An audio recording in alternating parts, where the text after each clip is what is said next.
La demeure se dressait au milieu des vignes, telle une promesse de perfection soigneusement élaborée. Située aux abords de Saint-Émilion, dans le sud-ouest de la France, elle ne s'imposait pas par une grandeur excessive, mais par une élégance discrète. Pierre claire, hautes fenêtres et une symétrie quasi mathématique conféraient à la propriété une apparence sereine, presque inaccessible. Pour les observateurs extérieurs, ce lieu symbolisait la réussite, la stabilité et le raffinement, l'apogée d'une vie accomplie. Claire Moreau traversa le couloir principal du manoir d'un pas assuré, malgré une tension palpable dans son corps. Le claquement de ses talons résonna avec précision sur le sol de marbre, contrastant avec le silence absolu qui régnait dans la maison. Tout y paraissait trop ordonné, trop propre, comme si le moindre écart à l'ordre établi pouvait révéler quelque chose d'inapproprié. Elle portait une fine mallette de documents, serrée contre sa poitrine, comme pour se protéger. Dehors, l'automne progressait lentement sur les vignes. Les feuilles commençaient à se parer de teintes dorées et rougeâtres, et une fraîcheur subtile, typique de la saison, s'installait dans l'air. À l'intérieur du manoir, en revanche, le temps semblait suspendu. Des horloges anciennes marquaient les heures avec une précision excessive, nous rappelant sans cesse que rien ne demeurait caché éternellement. La propriété appartenait à la famille Delacroix depuis des décennies. Officiellement, elle incarnait à la perfection la tradition française, production de vins primés, organisation d'événements caritatifs et réception discrète pour des personnalités influentes. Tout était orchestré avec une élégance quasi rituelle. Julien Delacroix, le propriétaire actuel, était perçu comme un homme réservé, efficace et respecté. Son image publique était irréprochable, celle d'un héritier qui avait su préserver le patrimoine familial sans scandale ni excès. Pourtant, l'atmosphère du manoir ne correspondait pas aux rumeurs qui circulaient dans les cercles mondains de la région. Les couloirs interminables, les portes toujours closes et la façon dont le personnel évitait les regards insistants laissaient transparaître une tension constante, presque palpable. Personne n'en parlait ouvertement, mais elle semblait palpable. Claire s'arrêta près d'une fenêtre et contempla les vignes qui s'étendaient à perte de vue. Ce paysage se répétait dans les magazines, les catalogues et les publicités. Un cadre idéalisé, vendu comme synonyme de paix. Pourtant, elle ressentait un malaise difficile à expliquer, comme si la terre fertile dissimulait des racines pourries. Sa présence n'avait rien à voir avec le vin, le tourisme ou la tradition. Claire était architecte, spécialisée dans la restauration de bâtiments historiques.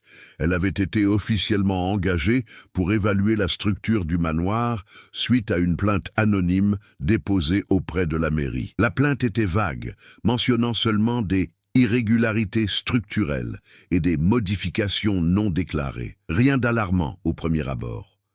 Pourtant, quelque chose dans cette demande avait suffisamment attiré son attention pour qu'une inspection soit autorisée. Julien Delacroix attendait dans son bureau, au bout du couloir. La porte était entr'ouverte et une douce lumière filtrait. Lorsque Claire s'approcha, elle le vit observer quelque chose au mur, une collection de vieilles photographies, encadrées avec un soin extrême. Il ne se retourna pas immédiatement en entendant ses pas, comme s'il savait déjà qu'elle était là. L'échange entre les deux fut bref et formel. Julien indiqua d'un geste sobre qu'elle pouvait commencer son travail quand elle le souhaitait. Aucune question superflue, aucune tentative de compassion. Son attitude était celle d'un maître absolu, comme celle de quelqu'un habitué à ne pas être contredit dans ses limites. Claire commença son inspection dans les pièces les moins fréquentées du manoir. C'est là que de petites incohérences commencèrent à apparaître. Des murs excessivement épais dans certaines parties, des portes qui ne figuraient pas dans les registres officiels, des couloirs qui semblaient avoir été modifiés au fil des ans. Rien n'était suffisamment flagrant pour justifier une accusation, mais l'ensemble des détails dessinait un schéma inquiétant. Dans l'un des anciens entrepôts, elle découvrit des marques sur le sol en pierre, suggérant le déplacement récent d'objets lourds, chose incompatible avec la fonction déclarée de l'espace. Plus loin, une pièce fermée à clé attira son attention. La serrure, trop moderne pour ce cadre historique, détonnait complètement avec le reste du bâtiment. De retour dans le couloir principal, Claire eut l'étrange impression d'être observée.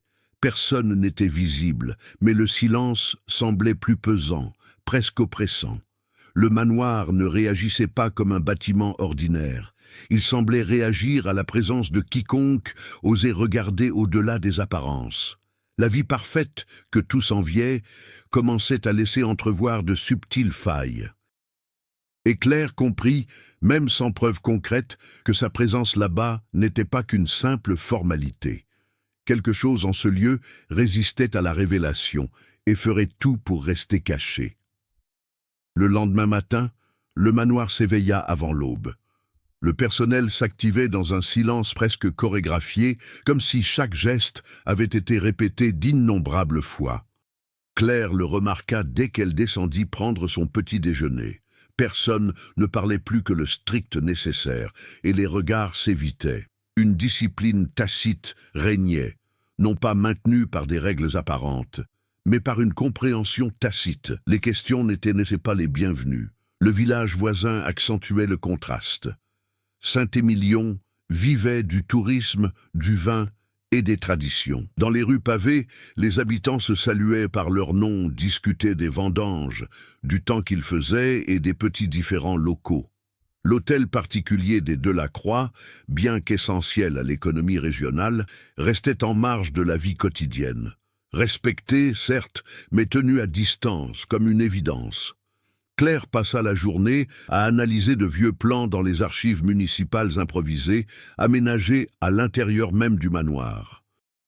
Les documents révélaient des rénovations effectuées au fil des décennies, mais des lacunes restaient inexpliquées.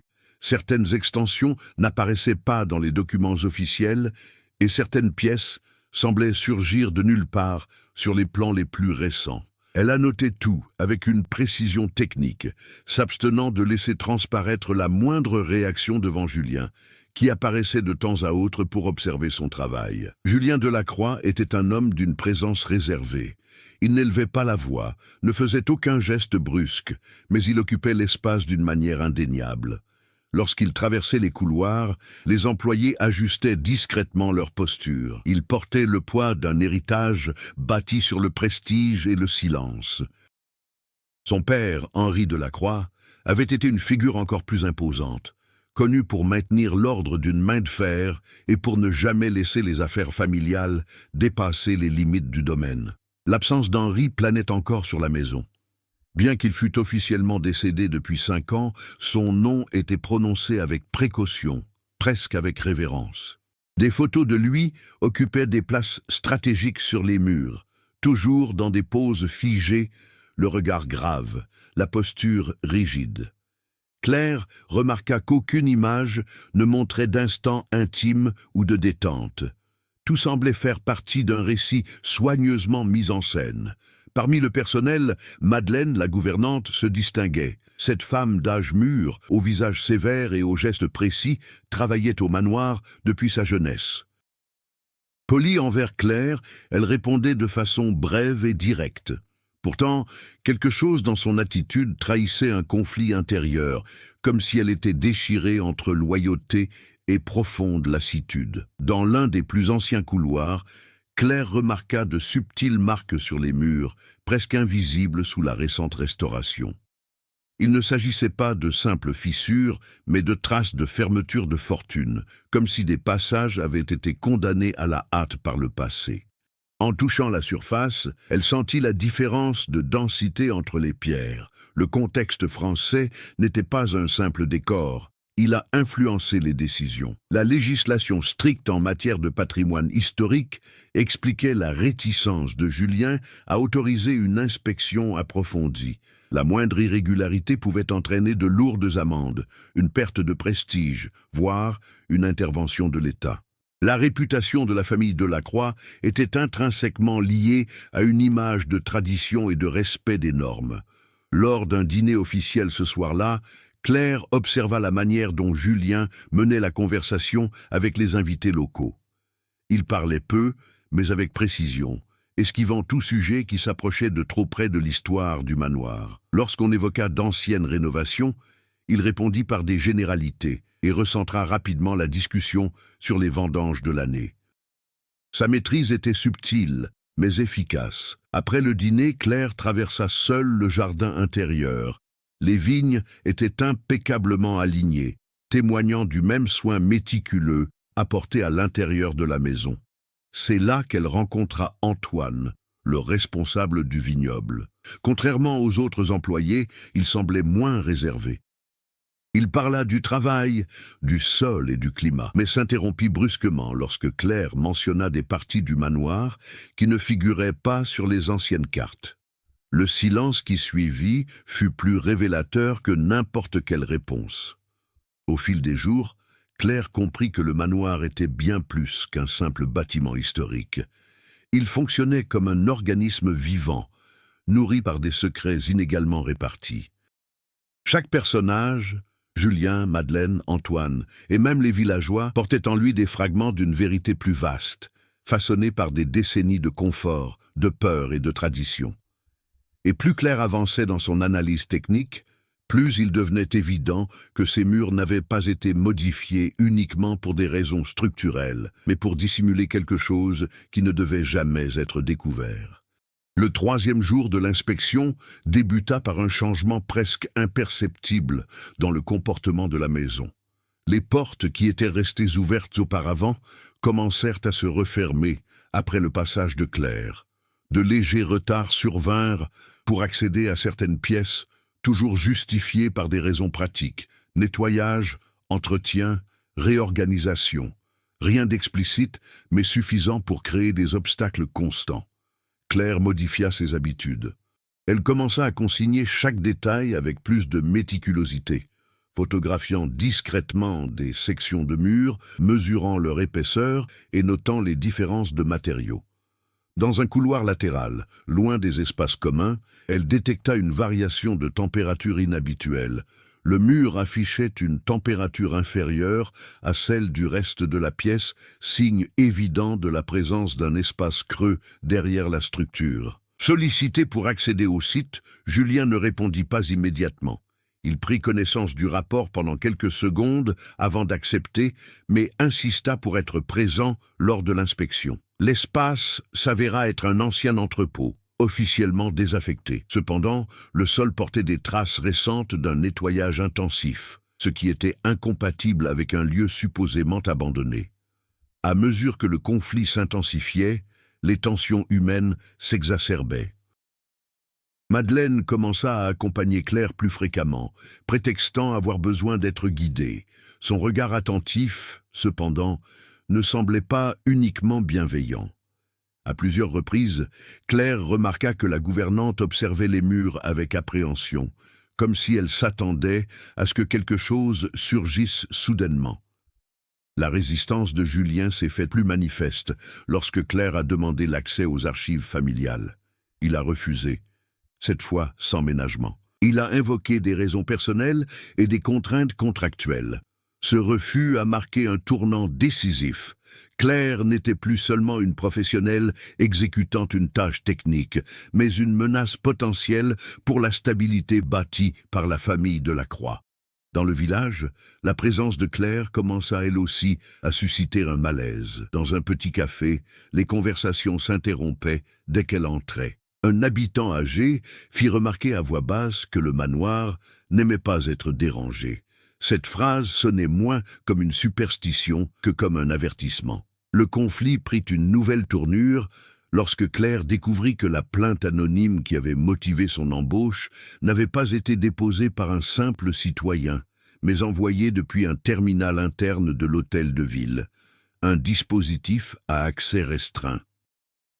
Ces informations laissaient supposer une collusion institutionnelle ou une peur suffisante pour qu'une personne ait recours à l'anonymat, même au sein de l'administration. Déterminée à aller de l'avant, Claire retourna à la pièce fermée à clé qu'elle avait remarquée le premier jour. Cette fois, la porte était entr'ouverte. L'intérieur révélait un espace étroit et sans fenêtre, aux murs plus récents que le reste du bâtiment. De profondes marques sur le sol indiquaient qu'un objet lourd avait été traîné à plusieurs reprises. Avant qu'elle ne puisse approfondir la question, Julien apparut dans le couloir. La confrontation fut silencieuse, chargée de tension. Il ne demanda aucune explication, se contenta de fermer la porte et de demander, avec une fermeté contenue, à Claire de respecter les limites établies. Il n'y eut aucune menace directe, mais le message était clair. Franchir certaines limites entraînerait des conséquences.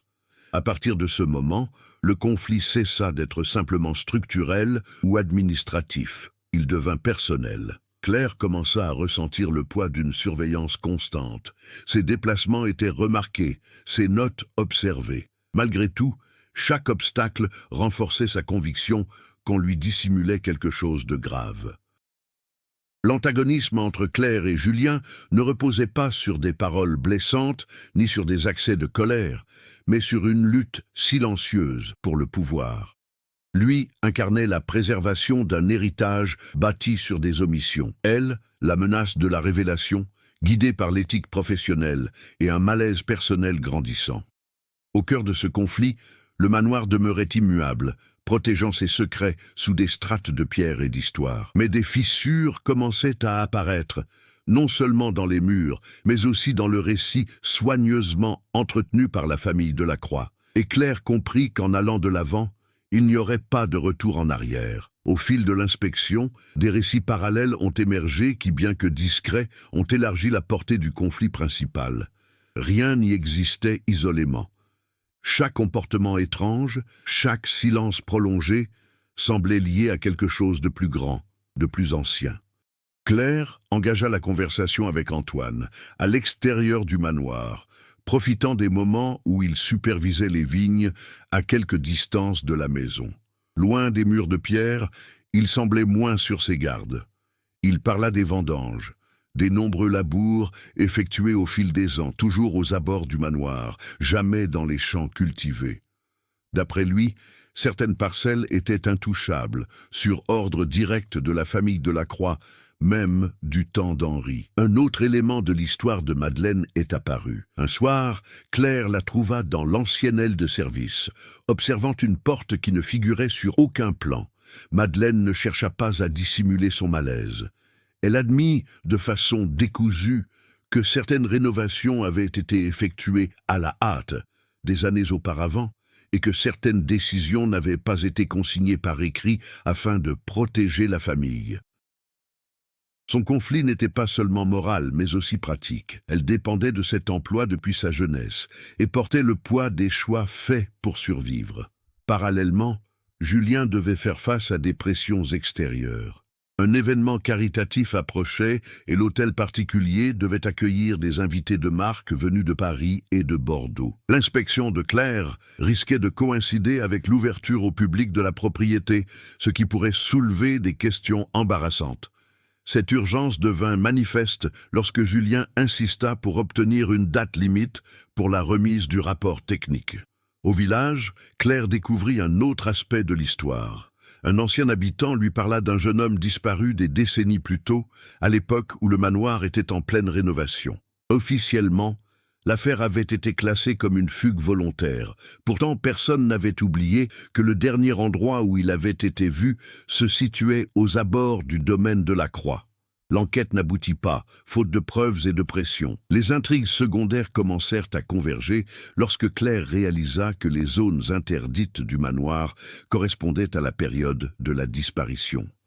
Dates, rénovations et modifications structurelles se chevauchaient de façon troublante.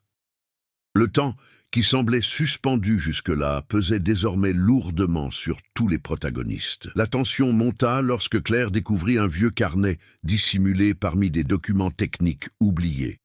Il n'y avait aucun nom, seulement des chiffres, des dates et des symboles répétés. La configuration suggérait un système de contrôle, d'entrée-sortie, incompatible avec la fonction déclarée de ces espaces. C'était un petit élément, mais il s'emboîtait parfaitement dans le puzzle qui se formait. Les intrigues secondaires ne détournaient plus l'attention. Elles alimentaient le conflit central. Antoine, Madeleine et même les villageois devinrent, à leur insu, les rouages d'une même machine, bâtie sur le silence et la facilité. Chacun détenait une part de vérité, mais personne ne possédait l'ensemble des éléments. La pression du temps s'intensifia lorsque Claire reçut une notification de la mairie exigeant un avis préliminaire avant l'événement caritatif. Le délai était très court et tout retard pouvait être interprété comme une négligence. L'affaire ne laissait plus place à l'hésitation. Claire comprit que tous ces éléments, les rénovations bâclées, la disparition inexpliquée, le contrôle excessif de Julien et la peur silencieuse des employés, convergeaient vers un seul point. Quelque chose avait été dissimulé et sa révélation menaçait non seulement la réputation de la famille Delacroix, mais aussi l'équilibre de toute la région qui avait appris à détourner le regard. Le temps pressait. Les intrigues secondaires s'imbriquaient comme des pièces sur le point de s'entrechoquer, poussant l'histoire vers un point de rupture inévitable. Le tournant s'est produit de façon banale, presque insignifiante. Une panne de courant a touché une partie du manoir aux Aurores, un événement rare dans la région. Le générateur n'a alimenté que les pièces principales, laissant les ailes plus anciennes plongées dans un silence absolu. Pour la plupart, ce n'aurait été qu'un désagrément passager. Pour Claire, ce fut une opportunité. Elle connaissait désormais parfaitement la configuration irrégulière de la maison. Elle savait précisément quel couloir serait hors de portée des caméras et quelle porte avait été récemment modernisée. Munie d'une lampe torche et de ses instruments de base, elle se dirigea vers l'aile condamnée qui avait attiré son attention dès le départ.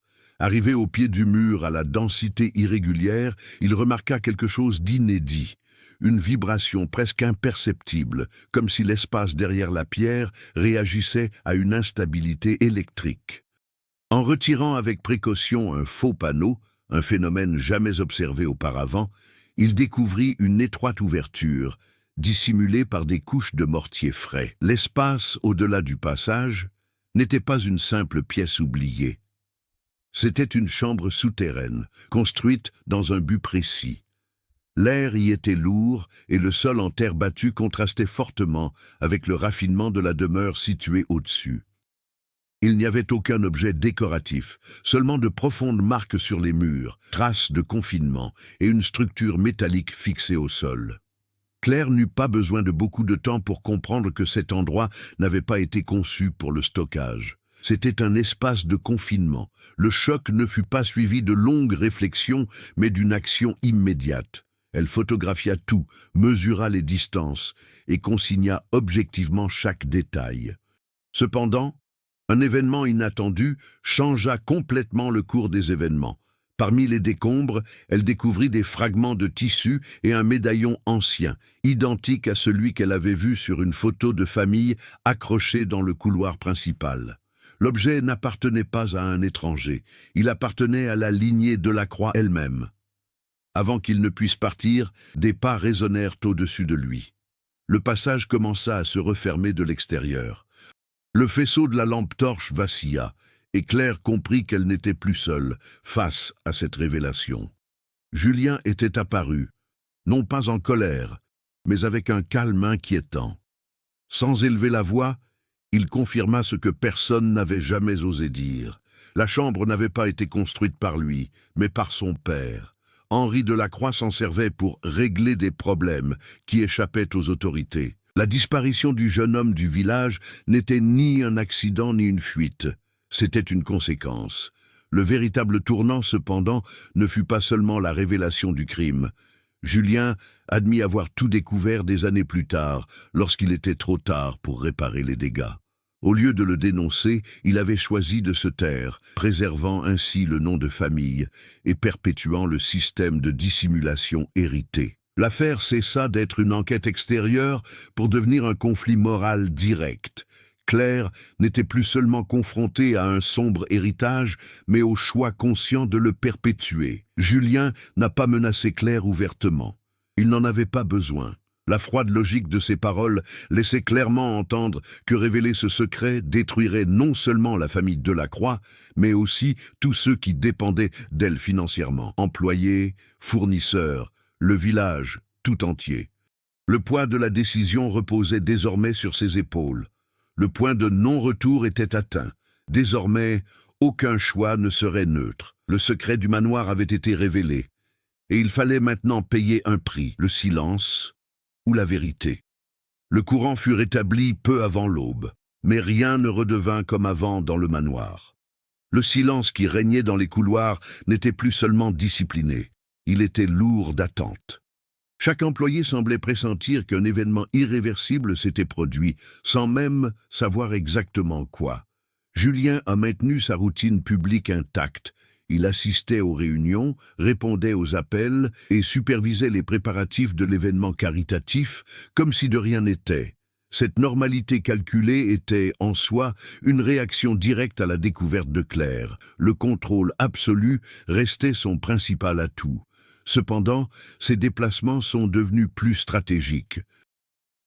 Certains accès ont été définitivement fermés et la présence discrète des forces de sécurité s'est renforcée aux abords de la ville. Claire, quant à elle, commençait à ressentir le poids des conséquences personnelles.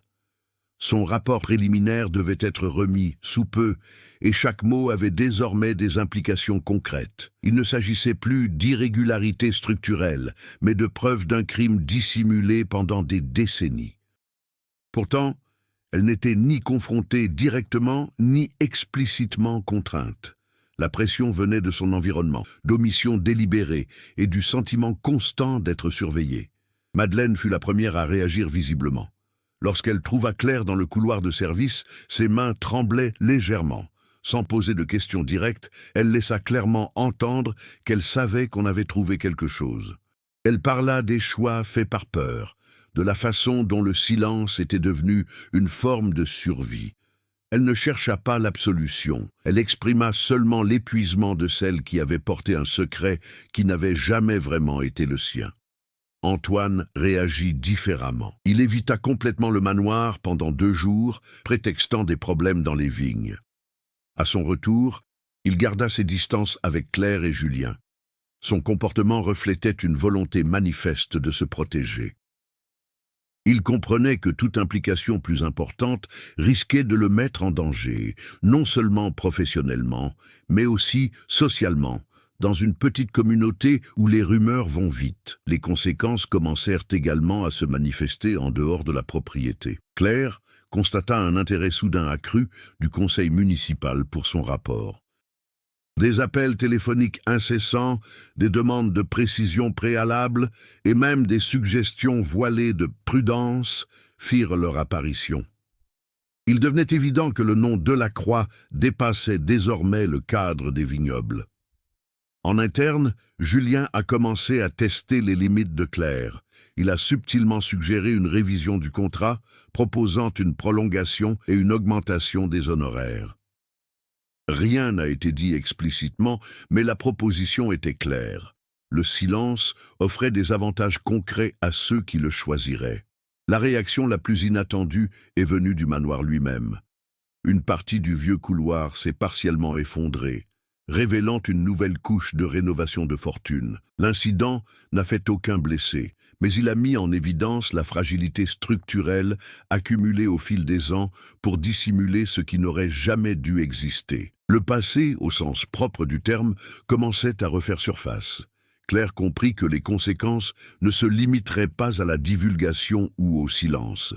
Toute décision aurait un impact direct sur des personnes qui, bien que complices par omission, avaient également été façonnées par ce système de peur et de dépendance.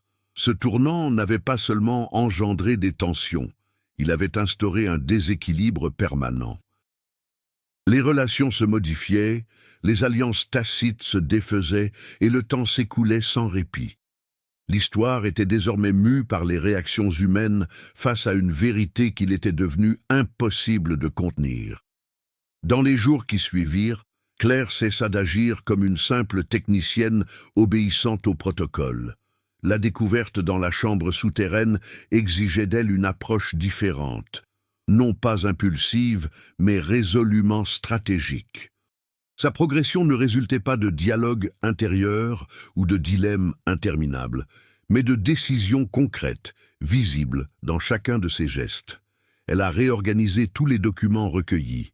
Elle a séparé les éléments strictement structurels de ceux qui révélaient des modifications délibérées à des fins de dissimulation. Elle a créé des copies cryptées des documents les plus sensibles et en a envoyé une sur un serveur externe, hors de portée de toute influence locale. Ce n'était pas de la paranoïa, c'était une méthode. Parallèlement, Claire adapta sa présence au manoir. Elle devint plus prévisible aux yeux de Julien, respectant des horaires réguliers et limitant ses déplacements aux zones qu'elle connaissait bien. Ce changement de comportement n'indiquait pas un repli sur soi, mais une maturité stratégique. Elle comprenait désormais qu'avancer ne signifiait pas s'exposer inutilement. Julien remarqua le changement. Ses tentatives d'influence se firent plus prudentes. Il commença à la traiter avec un respect calculé, comme quelqu'un qui reconnaît une adversaire désormais difficile à manipuler. La tension latente entre eux cessa d'être silencieuse et commença à se manifester par de petites luttes de pouvoir. Permis refusés, documents retardés, réunions reportées. L'évolution de Claire se reflétait aussi dans sa façon d'interagir avec les autres. Avec Madeleine, elle adopta une écoute active et bienveillante. Cela permit à la gouvernante de partager des détails importants. Des changements d'horaires antérieurs, des ordres reçus sans explication, des travaux de rénovation effectués de nuit. Chaque détail venait étayer les connaissances de Claire, sans qu'elle ait à répéter des informations déjà connues, ni à raviver des conflits. Antoine, de son côté, devint un allié indirect. Sans longue conversation ni promesse, il commença à semer des indices concrets, des clés oubliées, des autorisations d'accès prolongées, des cartes de drainage des sols indiquant d'anciennes fouilles hors du périmètre officiel. C'était la contribution possible de quelqu'un qui ne pouvait s'engager ouvertement. Cependant, la véritable évolution de Claire s'est produite lorsqu'elle a décidé de ne plus agir seule. Elle a contacté un ancien professeur d'université, devenu consultant indépendant en patrimoine historique et irrégularités institutionnelles. Sans révéler immédiatement de nom ni de lieu, elle lui a exposé le déroulement des événements. La réponse fut sans équivoque. L'affaire exigeait une approche alliant expertise technique, rigueur juridique et opportunisme politique. Cette décision marqua la fin définitive de sa position initiale de simple exécutrice testamentaire. Claire assuma désormais le rôle d'une agente consciente des conséquences de ses actes. Elle ne recherchait ni l'héroïsme, ni la confrontation directe, mais une solution qui empêcherait que la vérité ne soit à nouveau étouffée. La transformation qu'elle a opérée se manifestait dans ses choix. Elle n'hésitait plus face aux obstacles, ni ne cédait aux provocations avec impulsivité. Chaque pas était réfléchi, chaque action avait un but précis. Le manoir continuait de l'observer en silence, mais son emprise psychologique avait diminué. Claire avait appris à évoluer au sein de ce système sans s'y laisser absorber. La maturité n'avait pas fait disparaître le danger, mais elle lui avait donné les outils pour l'affronter sans répéter les mêmes erreurs ni fuir ce qui était devenu trop évident pour être ignoré. L'approche de l'événement caritatif a imposé un rythme effréné au manoir. Les fournisseurs sont arrivés en avance. Des structures temporaires ont été érigées dans les jardins et le flux de visiteurs a considérablement augmenté. L'environnement, jusque-là maîtrisé, s'est retrouvé vulnérable, exposé, un contexte propice aux erreurs. Claire profita de ce mouvement pour régler les derniers points en suspens. Les intrigues secondaires commencèrent à s'imbriquer naturellement. Grâce à l'aide indirecte d'Antoine, elle confirma qu'une ancienne canalisation d'évacuation avait été déviée lors des rénovations de l'époque d'Henri Delacroix, se raccordant directement à la zone de la chambre souterraine. Cette information leva tout doute quant à la nature intentionnelle de la construction. Madeleine, quant à elle, prit une décision silencieuse. La veille de l'événement, elle remit à Claire une vieille enveloppe, conservée depuis des années dans un compartiment secret du bureau. À l'intérieur se trouvait une lettre jamais envoyée, signée Henri Delacroix, où il évoquait des solutions définitives aux menaces qui pesaient sur la réputation de la famille. Aucun nom n'y figurait, mais le contexte était sans équivoque. En remettant l'enveloppe, Madeleine ne demanda rien en retour. Elle s'éloigna simplement, comme libérée d'un vieux fardeau. Julien comprit que le contrôle lui échappait.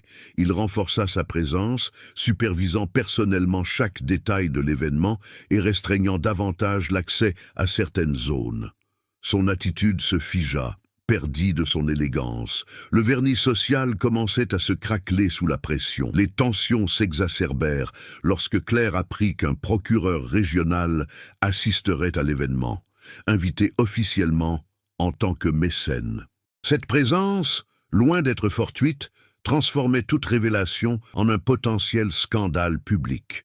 Sans recourir à la confrontation directe, Claire avait tout organisé. Le rapport technique était prêt, stratégiquement structuré, une partie à remettre officiellement, une autre à activer uniquement en cas de non-respect de certaines conditions. Le moment était désormais crucial. La veille de l'événement, une tempête s'est abattue sur la région. Les pluies torrentielles ont saturé le sol du vignoble, et l'eau a commencé à s'infiltrer dans les zones souterraines mal étanches. Le système de drainage improvisé s'est partiellement effondré. Ce n'était qu'une question de temps avant que le passé ne refasse surface, au sens propre comme au figuré. Claire parcourut les couloirs, observant les derniers préparatifs. Il n'y avait plus lieu de douter, tout était en place. Toutes les intrigues secondaires résolues ou en cours. Le conflit principal progressait sans aucun détour. L'attente du dénouement se fit sans discours ni révélation prématurée, seulement avec la certitude qu'au moment venu, plus rien ne pourrait être contenu comme auparavant. Le manoir, accablé par ses propres secrets, était sur le point de révéler ce que des décennies de silence avaient tenté de dissimuler. La soirée de charité débuta dans un faste impeccable. Des lumières tamisées illuminaient les jardins, d'élégantes tables étaient disséminées parmi les vignes, et le murmure feutré de conversations raffinées emplissait l'air. Pour les invités, l'hôtel particulier de la Croix était exactement ce qu'il avait toujours été, un symbole de tradition, de réussite et de stabilité. Sous cette surface, cependant, la tension était palpable. Claire circulait parmi les invités avec une discrétion calculée. Elle n'observait pas les personnes, mais plutôt les itinéraires de circulation, les points d'accès improvisés et le comportement des agents de sécurité. Julien restait près du centre de l'événement, souriant à l'occasion, attentif à tout. Son contrôle était toujours visible, mais il y avait quelque chose de différent dans son regard. Une rigidité qui trahissait l'effort constant qu'il déployait pour tout maîtriser. La tempête de la nuit précédente laissait des traces. Dans le sous-sol du manoir, des infiltrations d'eau commençaient à percer les anciennes cloisons. Un employé remarqua une forte odeur provenant d'une zone interdite et alerta Madeleine. L'avertissement, qui aurait dû rester confidentiel comme tant d'autres par le passé, se répandit trop vite et toucha trop de monde. Lorsqu'une partie du plancher près de l'ancienne aile s'est effondrée avec un craquement sec, l'équilibre a été rompu. Le bruit n'était pas assez fort pour interrompre immédiatement la musique, mais il suffit à provoquer un mouvement. Certains invités s'éloignèrent, d'autres s'approchèrent par curiosité. La fissure révéla quelque chose qui n'aurait jamais dû être vu, une ouverture irrégulière et sombre, d'où s'échappait une atmosphère pesante qui contrastait violemment avec l'ambiance festive. Julien arriva le premier sur les lieux, tentant de maîtriser la situation avec autorité. Il ordonna le confinement du secteur, invoquant des risques structurels. Mais ce retard fut fatal. Le procureur régional, attiré par le tumulte, arriva avant que des mesures de confinement efficaces puissent être prises. Claire n'a pas hésité. Elle a présenté le rapport technique préliminaire avec une objectivité absolue. Sans formuler d'accusation directe, elle a exposé des faits incontestables, rénovation non déclarée, structure de confinement incompatible avec la fonction du lieu, modification délibérée à des fins de dissimulation. Chaque information s'enchaînait à la suivante avec une précision chirurgicale. Lorsque les autorités ont exigé l'accès immédiat à la cave, Julien a tenté une dernière fois de résister, non par la force, mais par les mots. Il a parlé de tradition, d'impact économique, d'emploi, de stabilité régionale. C'était le même argument qui avait maintenu des décennies de silence. Le tournant décisif survint lorsque Madeleine, restée jusque-là en retrait, prit la parole. Sans cérémonie, elle remit au procureur Henri Delacroix la lettre manuscrite. Ce document réduisit à néant le récit construit par la famille. Les interprétations commodes n'avaient plus leur place. La transformation de Claire devint alors manifeste. Elle ne recherchait pas la notoriété, ne prononçait pas de discours. Elle défendait simplement la vérité avec une rigueur technique et une clarté morale inébranlables. Sa position contrastait fortement avec celle de Julien, dont l'image publique commençait à s'effondrer sous les yeux de tous. Les autorités descendirent au sous-sol. La confirmation fut rapide et irréfutable. L'espace confiné existait bel et bien. Les preuves matérielles correspondaient aux documents dissimulés. Le secret du manoir n'était plus une rumeur, mais un fait avéré. Julien fut escorté hors de la réception sous le regard attentif des invités, non pas comme un criminel enragé, mais comme un homme enfin confronté aux conséquences de ses actes. Le silence qui suivit n'était pas imposé, il était inévitable. Le point culminant ne résulta ni de la violence, ni d'une confrontation physique, mais de l'inévitable conflit entre la vérité et les apparences. La demeure, bâtie pour impressionner, était devenue le théâtre de sa propre révélation. Rien ne pouvait y être remis dans son état antérieur. Les jours qui suivirent l'événement transformèrent le manoir en un lieu méconnaissable. Le flot incessant de visiteurs laissa place aux équipes techniques, aux chercheurs et aux représentants de l'État. Des zones auparavant inaccessibles furent officiellement bouclées. Et chaque couloir se chargea du poids d'une histoire qu'il était désormais impossible d'ignorer. Julien Delacroix ne fut pas arrêté sur le champ. L'enquête nécessitait du temps, des analyses d'experts et des procédures légales. Malgré cela, sa charge de gérant fut suspendue et le nom de famille commença à être abordé avec prudence dans les cercles officiels. Le prestige bâti pendant des décennies s'évapora rapidement, laissant place à des questions que plus personne ne cherchait à esquiver. Dans le village, les réactions furent mitigées. Certains habitants étaient soulagés de voir la vérité éclater. D'autres craignaient les conséquences économiques de la chute de la famille Delacroix. La dépendance tacite qui avait justifié le silence fit place à l'incertitude. La communauté devait réapprendre à vivre sans faire comme si de rien n'était. Quelques jours plus tard, Madeleine quitta le manoir. Il n'y eut pas d'adieux officiels. Son dernier geste, remettre la lettre, mit fin à un cycle de soumission et de culpabilité. Pour la première fois depuis des décennies, elle n'avait plus besoin de monter la garde, ni de dissimuler des décisions qu'elle n'avait pas prises de son plein gré. Antoine resta dans les vignes, désormais sous administration provisoire de l'État. Le travail se poursuivit, mais sans l'aura d'inaccessibilité qui avait auparavant entouré la propriété. La terre, indifférente aux récits humains, continua de produire, nous rappelant que ce qui a été enfoui finit toujours par ressurgir. Claire a remis le rapport final sans aucune modification. Le document n'était pas accusateur, il était précis. Chaque conclusion reposait sur des preuves techniques, sans exagération ni lacune. Sa performance est devenue une référence dans des cas similaires, non pas pour son héroïsme, mais pour sa rigueur.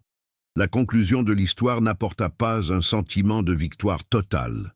Ce qui prévalait, c'était une cohérence retrouvée. Les actes avaient eu leurs conséquences, et la vérité, une fois révélée, avait redéfini toutes les relations autour du manoir. La vie parfaite tant convoitée s'était révélée être le fruit d'un choix délibéré de dissimulation. Sa chute n'a laissé derrière elle que des ruines, mais aussi la possibilité de reconstruire quelque chose de plus authentique, non pas sur le silence, mais sur la responsabilité. Des mois plus tard, les vignes de Saint-Émilion continuaient de s'étendre sous le même ciel paisible, mais le manoir restait partiellement fermé, entouré de palissades et d'avis officiels. Pour les passants, il ressemblait à un simple site patrimonial en restauration.